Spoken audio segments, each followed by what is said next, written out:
Assembly ఎన్నికల్లో YCP ఓటమికి ప్రధాన కారణాలు ఇవే అని పలు వాటిని ప్రస్తావించారు జగన్మోహన్ రెడ్డి. రాష్ట్రంలో ప్రభుత్వం ఏర్పాటు అయి 1 సంవత్సరం పూర్తయింది. అయితే ఈ క్రమంలోనే చంద్రబాబు నాయకత్వంలోని కూటమి ప్రభుత్వంపై ప్రజల్లో తీవ్ర వ్యతిరేకత వ్యక్తమవుతోందని జగన్మోహన్ రెడ్డి ఆరోపించారు.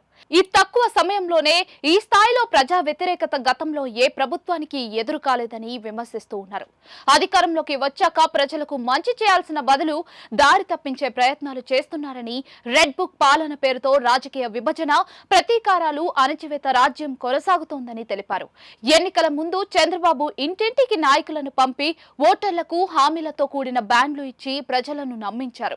తాను అధికారంలోకి వచ్చాక తాను చేసిన బ్యాండ్లలో పేర్కొన్న ప్రతి పథకాన్ని అమలు చేస్తానని ప్రమాణం చేశారు.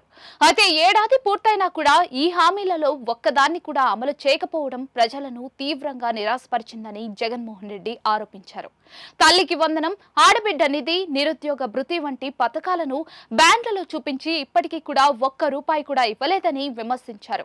విద్య, వైద్యం, వ్యవసాయం రంగాల్లో చంద్రబాబు ప్రభుత్వం పూర్తిగా విఫలమైందని విమర్శలు వెల్లువెత్తుతూ ఉన్నాయి.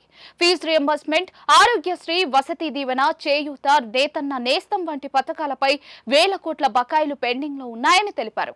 వ్యవసాయ రంగం పూర్తిగా తిరోగమనంలోకి వెళ్లిందని, పంటలకు గిట్టుబాటు ధరలు లేవని, ఉచిత బీమా, ఇన్పుట్ సబ్సిడీలు కూడా ఇవ్వడం లేదని అన్నారు. ప్రజలు ఇప్పుడు తమకు ఇవ్వాల్సిన హామీలను గుర్తు చేస్తూ చంద్రబాబును ప్రశ్నించాలని, బాధ్యత వహించేలా ఒత్తిడి తేవాలని పిలుపునిచ్చారు.